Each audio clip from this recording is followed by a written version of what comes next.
So, folks, we gotta talk about the fact that Ben Shapiro is really crashing out these days, and I, for one, I'm here for it. I'm here for it. This is from about 6 days ago, and he titled this video, America is Too Important to Hand Over to Idiots, which is wild considering that he's literally called Donald Trump one of America's dumbest men. But, okay.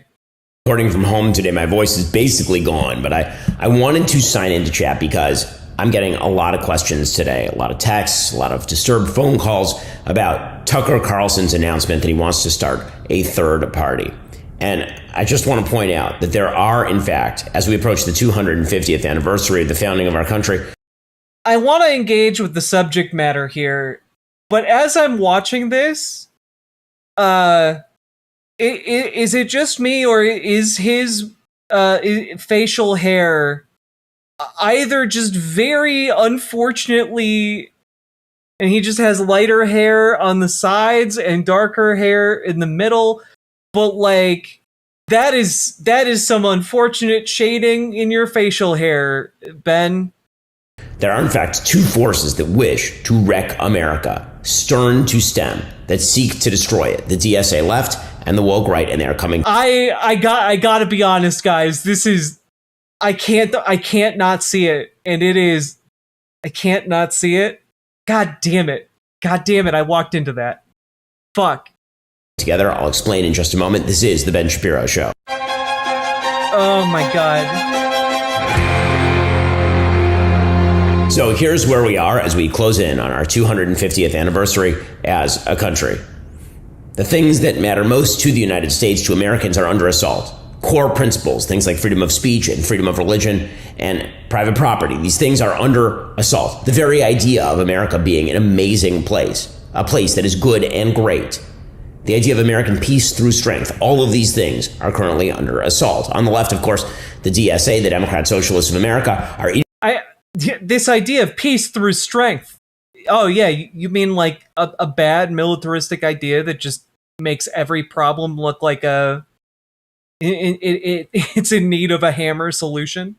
the Democratic Party wholesale. These are not kind of normal Democrats who are just worried about tax rates or entitlement programs. They truly despise the country, and they are full-scale socialists. Here was Zohran Mamdani just yesterday talking about the magic of Marxist economics. And we raise taxes on the wealthiest New Yorkers instead of taking more from those with the least.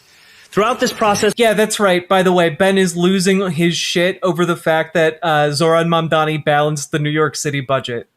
I told you guys that this was going to make a lot of conservatives really, really mad. He's just big mad at the fact that his political movement is getting its ass kicked right now by a guy who is effectively just wearing a cheap suit and like doing little social media videos where he jumps into pools in them. Like that's like he's getting absolutely dominated by a guy that he views as someone who should have never fundamentally been allowed to come to the United States in the first place. And Zoran's cooking him. I've been reminded of the words of the Austrian economist Friedrich Hayek. If socialists understood economics, they wouldn't be socialists. If these past months have shown us anything, it is that socialists not only understand economics just as well as the capitalists who came before, but that we can solve their years of mismanagement through an embrace of our principles. Can I just say how wonderful it is to have seen this particular clip the day that he gave this speech and to immediately know in my heart that it was going to make conservative commentators angry as fuck. And Ben just played a clip of himself getting fucking owned by Zoran. That was great. And of course, Zohran Mamdani, he loves the idea of the collective warmth of collectivism. So much so, by the way, that he is now calling on people to set their thermostat at 78 degrees in New York City. You know, got to turn this place into Paris as fast as... Doug, he's calling for the thermostat to be set to 78 so that the power doesn't explode. So that the power grid maintains itself and doesn't overload. Because I don't know that people understand this, I guess. Maybe it needs to be explicitly said. But if it's hotter outside, it means that the power to keep it cool, or cooler even, is greater. The more the temperature change between the air conditioning and the outside, the more power is consumed. And when that happens in a city that has millions of people in it, it turns out that winds up bringing down entire electrical grids. And that's bad, because when that happens, then people don't have any air conditioning, and that's when people start dying. Like, it's not rocket science. I didn't think I would have to explain this in detail, but like, when Zoran is saying that, it's not just because he likes people being hot, and that's really stupid. Like, this is the advice given in every major metropolitan area during heat waves. At least major metropolitan areas that don't have like robust, electrical grids. Humanly possible. The smell of trash must waft through the city streets. And to every business owner, please set your thermostats to 78 degrees to alleviate the stress on our power grid. Every worker in New York City has the right to a safe workplace, and that includes safety in... Oh, wow. He even explicitly said, to protect our power grid. Gee whiz. I wonder what happens if the power grid goes down. I'm a conservative.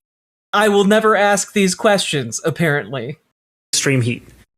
But here's the thing. This whole discussion about the DSA and what they've been doing in big cities and now in Colorado and all the rest, it's not just fun and games. It actually has consequences. The Democratic Party is, in fact, on the verge of taking over not just the House in the midterm elections, but also the Senate. So Real Clear Politics has a rundown on the polling averages in the crucial Senate races. These are all seats that are currently held by Republicans that could go to Democrats. Ben's editor must secretly hate him. This is one of the working theories that I have had for years now, because his editing always does him a little bit dirty in a way that I find very funny. Democrats. In North Carolina, Democrats are up. In Ohio, dead heat. In Maine, that is Graham Plattner. God damn it. Someone tell Ben this was a policy before Zoran came to power. Someone tell him that, but that would mean that he'd have to learn a new thing. He's not the cool kids learning guy, he's the cool kids philosopher. Get it right. The Nazi tattoo guy versus Susan Collins, dead heat. In Texas, James Tallarico. Sunday school howdy doody with the LGBT. I really hope, by the way, that the Troy Jackson polling as a guy who it seems like he's the likely replacement for Plattner at the moment, at least as an outsider looking in. I do hope the polling that shows Troy Jackson being able to beat Susan Collins by 5 points, I do hope that winds up being relatively accurate. Because if so, we could really use that energy, but it's a high-stakes race in Maine. TQ flag. That dude is in a dead heat with Ken Paxton. In Iowa, dead heat. In Alaska, dead heat. That's 6 seats. If Democrats were to win 4, they would take control of the Senate. If they win 6, they're at 53 seats. Nate Silver, the statistician, he says that there's about an 80 to 90% shot Democrats take the House, and there's a 40% shot they take the Senate. And remember, increasingly, these are not establishment Democrats. These are not John Fetterman moderate Democrats. These are Democrats. God, fucking Fetterman, the traitor. Who are enthralled to the DSA. They understand. By the way, I love that Ben is like, John Fetterman is a moderate Democrat. Meanwhile, everyone on the left in the Democratic Party, everyone looks at John Fetterman as being one of the most conservative sacks of shit in elected membership. And which way the winds are blowing, and they're moving in the direction of those winds. So, what would happen if the Democrats win? Again, we should keep this in mind, because this is the backdrop to Tucker Carlson announcing that he wants to start a third party, which, by the way, is nonsense. I'll explain. You know what? I do have to say, Tucker Carlson saying he wants to form a third party. God, I hope he does it. God, I hope he does it. I hope he does it, and the entire wretched conservative movement, absolutely collapses. In our system, it would basically mean that we have the next maybe 20 years, 30 years to put shit back together in a way that these clans can't do anything about. But God, I want him to do it so bad. I want him to do it so bad, y'all. God. That he's lying in a second. But what would happen if Democrats were to win. You need to understand the stakes to understand the game that Tucker is playing, which is a very dangerous game. Tucker is crazy enough to do it, and also has the name recognition and political sway to be able to do it in a way that wouldn't be possible for the Republicans to ignore. Well, first off, judicial nominees. So, Justice Clarence Thomas, you may have noticed the Supreme Court's pretty important, right? That the Supreme Court makes decisions that affect all of us on a wide level. And you can either have people in positions of power who are going to do things like strike down Roe versus Wade, or curb the administrative state, or ensure the checks and balances of the Constitution, or you can have a bunch of leftists who greenlight every left-wing policy. who guard the sacrosanct checks and balances. Oh, you mean the court system that Donald Trump has been breaking for the last year and a half? Oh, okay. Yeah. Those great, well-functioning checks and balances, huh? Policy. Well, Justice Thomas is currently 78. Justice Samuel Alito is 76. Unless either one of them or both retire in the next couple of months, if Democrats win the Senate, you are likely to see them replaced at some point by a left-leaning member of the Supreme Court.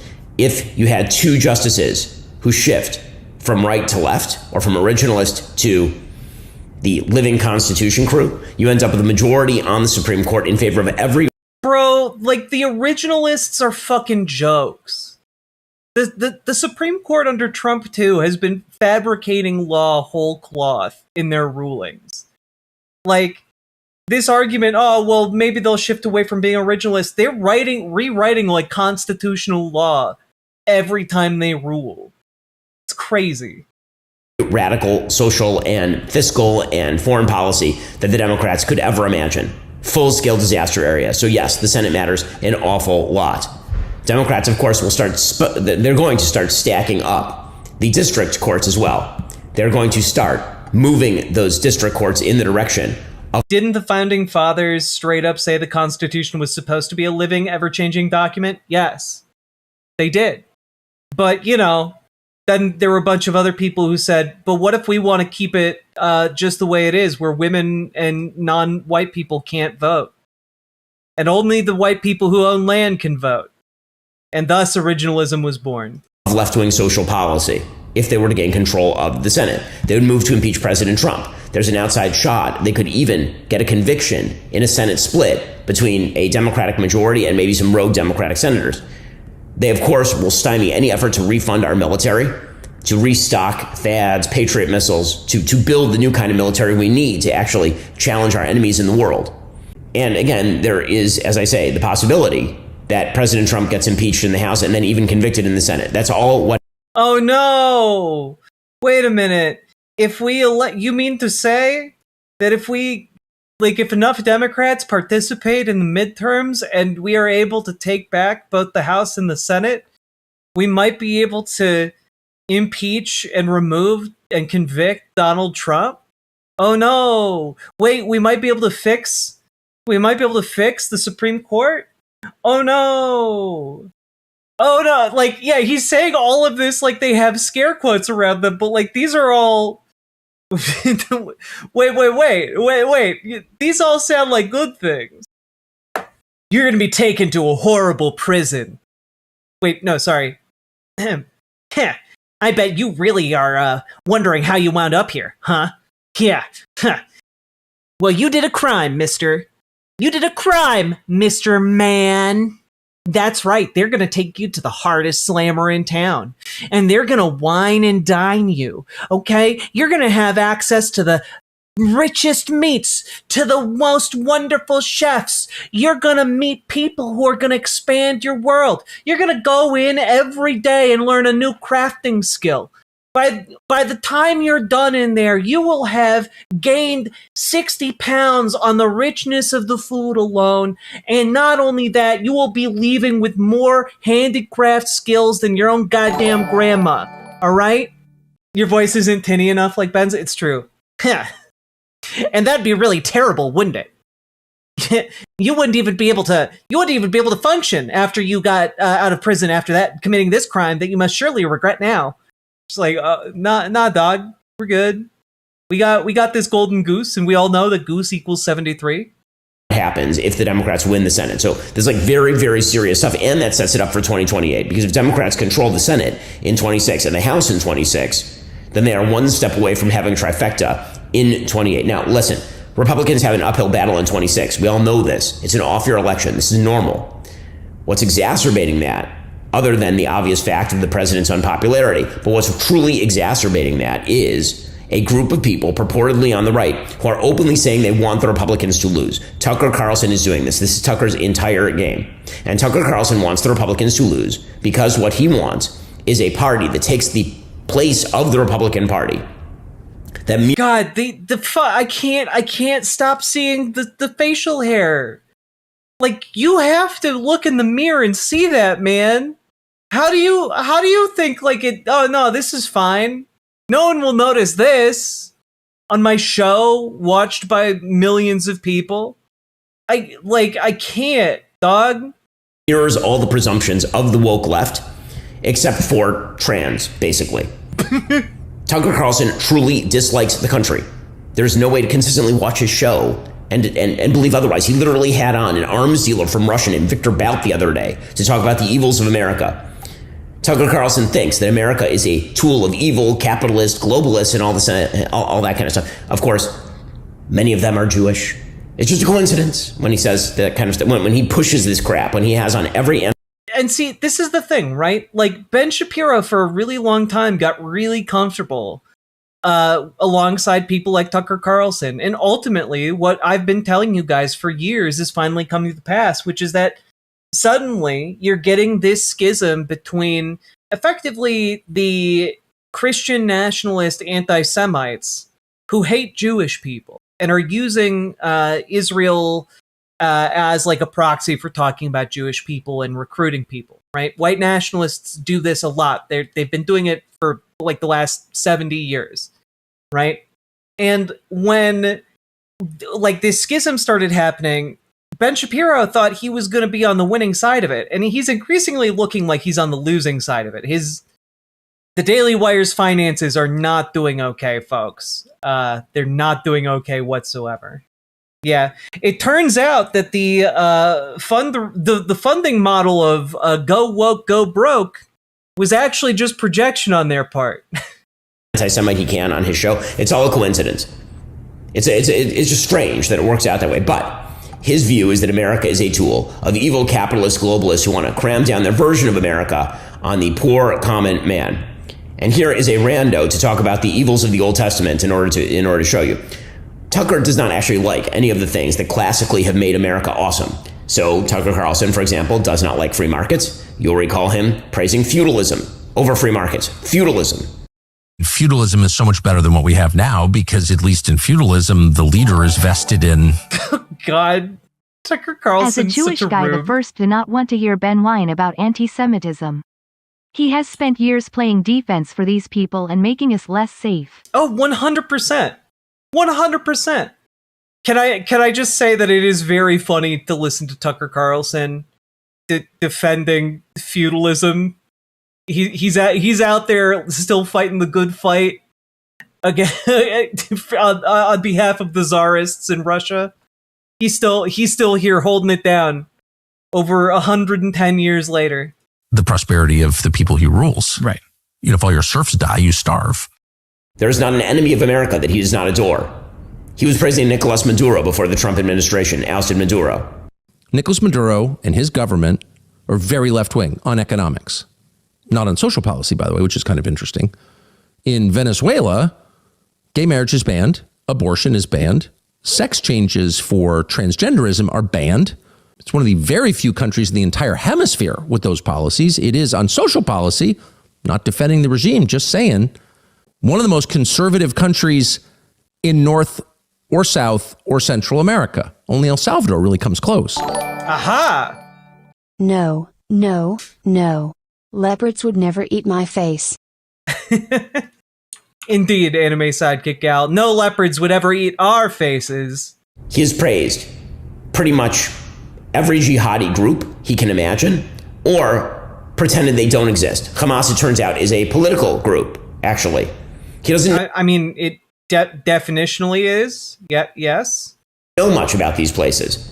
And it turns out that Muslims have been victimized by the Western world, not the other way around. And you notice, like in ISIS or yeah, Ben, what do you think the fucking Crusades were? What, Ben? What about colonialism, Ben? What about when a bunch of Muslim nations were colonized, Ben? So tired. I need like a fake cigarette to smoke when there's just like a truly terrible take. Al Qaeda or like the Muslim extremists, they're all from like collapsed, pathetic societies dominated by colonial powers. They've been degraded, and that's why they're so angry. Tucker, of course, has said that Iran is actually the wondrous force in the region. And Tucker's unending lavish praise for Vladimir Putin is laughable at this point. So now, here's the actual story of the day. Tucker is discussing launching a third party. Right? This is the shtick. Now, you see why he's doing this. His friends are getting kicked out of the government, people like Marjorie Taylor Greene or Joe Kent or Thomas Massey. And so he says he's going to start something new. So he did an interview at the Columbia Journalism Review this week. And here's what he said, quote, "I do know what really matters is war and finance. Where does the money come from? Where does it go? And who gets killed? And on those questions, the parties are in lockstep solidarity with each other." Now, again, that is a lie. It is not true. If you think that there's no distinction between Democrats and Republicans on how taxing works, where the money comes from, how markets work, how foreign policy ought to work, if you think that they're the same, it's because you're stupid or because you're lying. Well, I mean, the Democratic Party and the Republican Party agree on how markets work, but very much disagree on the taxation around them, I guess. And I don't think Tucker is stupid. I think he's lying. He says that's not a democracy. That's a one-party state posing as a democracy, and it needs to be broken. And there's going to be a third party, and I'm going to do everything I can to bring that about. And that's the lesson of the last 2.5 months to me. If you vote for Trump and you still wind up in a regime change war, then we need options. Or else let's just give up and be ruled by the most unscrupulous people. And I'm just too young to accept that. We need a third party. I'm going to help build a third party, he says. There should be a good faith effort to figure out what benefits the country. And then he goes into his nationalist socialist spiel. I mean, if you make $60,000 a year, you're degraded. Your life expectancy has gone down, and the promise of your children's lives is likely gone. That is not true. Wait a minute. Like, this is crazy, right? Because Ben is just straight up saying things that most people are gonna know or by through experience or agree with, which is that, hey, if you make less money in America, your access to healthcare, your access to support services is degraded. And your ability to make use of those services is degraded based on your level of income. Which means that in the United States, what you see is that people who have more money live longer. Like, that's not controversial. That's the established, like, observation, right? So when he's like, oh, people who make less than $60,000 aren't living as long, that's not true. It is true, actually. It just is true. If you have more money, you're able to access more preventative care. You're able to take more time out of your day to do the things that keep you alive longer, like exercise or meditation or whatever. Prepare meal prep, whatever, Because we live under capitalism where the more money you have, the more you are protected and insulated from any kind of consequence in the world, including time. Though it does eventually come for us all. That is not true. Upward mobility in the United States remains. And then he says no one seems to care, which is, of course, Tucker's constant refrain. But I guess this is what I'm trying to say here is this is exactly why Ben Shapiro is just getting destroyed in this, political kerfuffle within the conservative movement at the moment, right? He's getting wrecked by this because he's reading out something that a lot of conservatives are going to hear and agree with at face value. Is that all the people who oppose his bizarre and unsavory policy prescriptions just don't care. They're not caring enough. Very feminized left-wing language from Tucker Carlson on a consistent basis. What about Hamas? He says, I officially don't care about Hamas. Well, that's weird because the dude talks about the Middle East more than literally anyone who does a broadcast, Tucker Carlson. He cannot stop talking about the Middle East. He's obsessed with it. Dog, you also can't stop talking about the Middle East. Like, you've written more op-eds on the Middle East than I think just about anybody else, Ben Shapiro. He says the U.S. government should have as its first priority the welfare of its own people, which, of course, I agree with. Then he says, I don't want to be a candidate.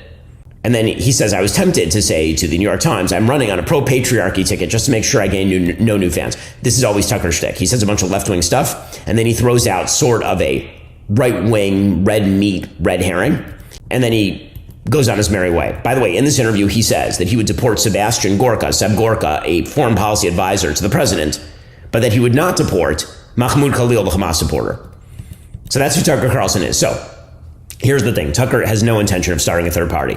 That is not his actual game. He's not going to do that. He's too lazy. He has another game that he has in mind. I'll explain that game in just 1 second. You might think that because I'm at home, my internet... I mean, no, like, I do think that it's unlikely that Tucker Carlson is actually going to follow through and launch a third party, but it would be very, very funny if he did.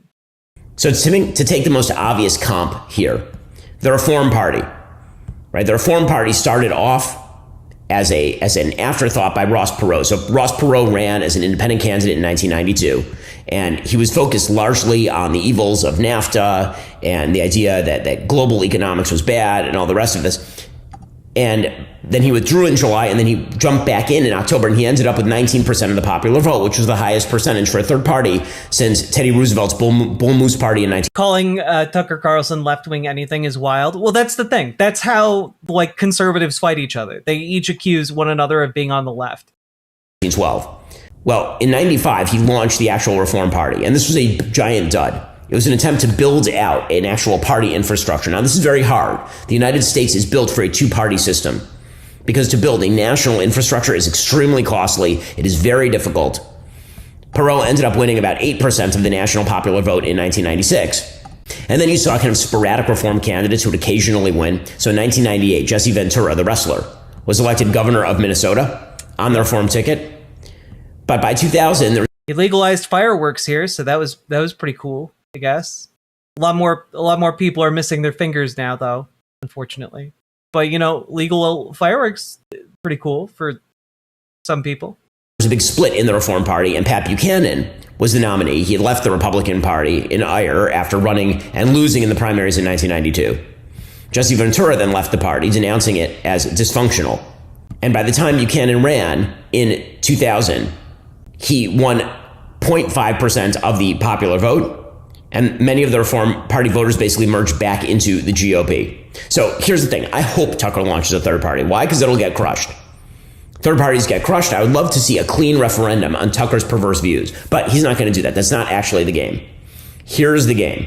Tucker knows, Tucker sees that Republicans are probably going to have a bad 26.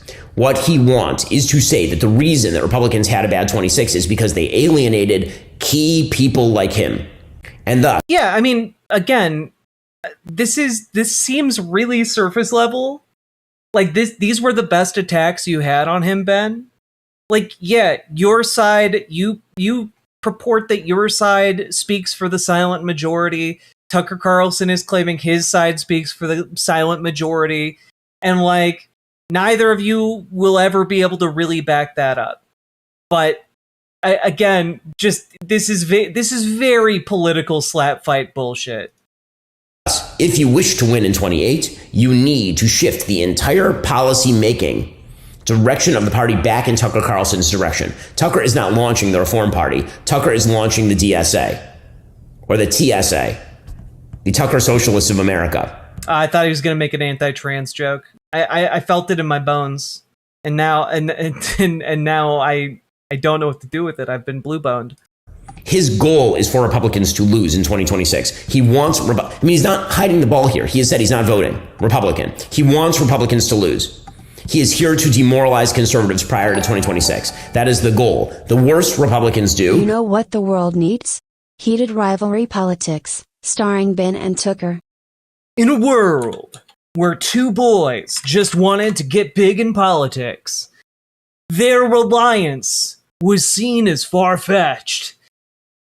But Tucker, we can't be doing this. It won't be acceptable. Shh. Of course it'll be acceptable. That's my Tucker Carlson voice. I think it's very good. Mwah, mwah, mwah, mwah. That's right. The political heated rivalry politics coming to HBO 2027. Mwah, mwah, mwah. Mwah. It's us. They both turn to the camera. We're the ones who crash Grindr every year. And then it cuts to black. AI deepfake? Yeah. Their co-star is, of course, Tilly Norwood. The more Tucker can then try and pretend that the reason Republicans lost is because they disappointed voters like Tucker Carlson. Now, again, the reality is that if Republicans lose in 26, there will be a lot of factors. It's an off-year election. Trump is unpopular and has been unpopular for legitimately a year at this point. But if Republicans don't do well in 2026, it's not because Tucker and his 5 friends didn't vote for Republicans, but that's the entire game. The entire game is to say, I'm launching a third party because there's so much anger. There is so much upset that my third party is a legitimate force in American politics, but he's not going to do that because that would actually test the proposition. He's not going to do that. That is the goal. Don't you see? You still can't unsee the mustache? Neither can I. I've cursed all of you with this knowledge. Get it? You need us, Republican Party. You must shift all of your policy prescriptions over toward the pro-Putin, pro-Iran, pro-China, anti-America side. You have to do that. What Tucker is doing here is not launching some sort of rival to the Republican Party. He's standing outside the Republican Party and then saying that because they didn't hand it to him, that's why we lost. That's the goal. And that is just yet another reason why we actually have to fight. Because people who care about the country, people who deeply care about those fundamental principles of America, the stuff we're going to be celebrating this weekend, we actually have to fight 2 forces. One is the left, along with the DSA, and the other is the force of their twisted allies on the woke right, who are holding hands with them, who are hugging them. There is a reason why. God, the woke right. It's so stupid. There's not an alliance between the left and the woke right. We all know that the woke right isn't woke and that they're full of bullshit. But also, I like that Ben's just like, don't worry, guys, we'll fight this 2-front war. And historically, that has always worked out well for anyone who's attempted it. It's so stupid. It's so stupid. Fade out. In a world where 2 men exist on 2 different sides of a political spectrum, we can't. We're from 2 different worlds. You're from a world that it views the economy very differently from the world that I live in. Shh. We view things very differently, Ben Shapiro. But I think that still means we can work together. As long as one issue doesn't come up and get between us. Tucker. Why do they call you Tucker? I looked at some paperwork and that isn't your last name. I'll show you. Oh my. Coming this fall to HBO, it's Heated Rivalry Politics. Mr. Carlson, I'll just call you Tucker. I have to stop. I have to stop. Any thoughts on the upcoming Minnesota governor's race? I mean, my bet is on Amy Klobuchar. The Klobs machine is very powerful. But I will say that I do think that folks in the primary should consider voting for Kobe. I think that Kobe is like a great candidate. Interviewed her on the show.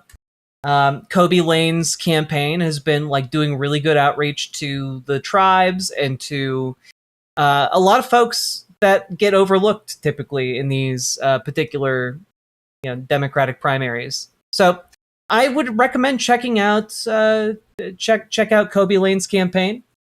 I have a few videos on my channel covering her in particular, along with an interview. It's one of the only interviews, by the way, that I've seen with the Lane campaign. So if you want some insight into local politics, I did a little bit of legwork in order to put together some content for you. Anyway, folks, I do like seeing Ben Shapiro scared, but it's kind of like one of those things. It's like, for me, it's like watching the Austin Powers clip where Austin is driving like a smoosher machine, like one of those rolling machines that just like weighs things down.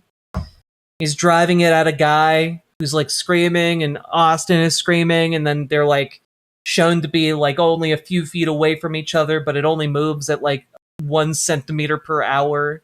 Yeah, the steamroller. This is basically the political equivalent of that.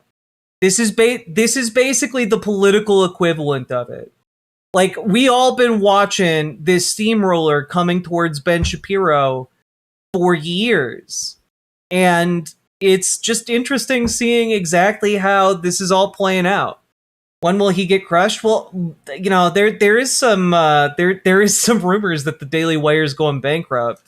You know, like they've taken some big swings, but their funding is drying up. So we'll see. But anyway, folks, if you got anything out of that, hit the follow button, hit the subscribe button, hit the like button, leave a comment. Comments really help in the algorithm. And folks, get organized. Join your local Dems. Join your local DSA. It makes Ben Shapiro very, very scared. And if you need help taking your first steps into your local Dems, into your local DSA, we can help you. Join our Discord.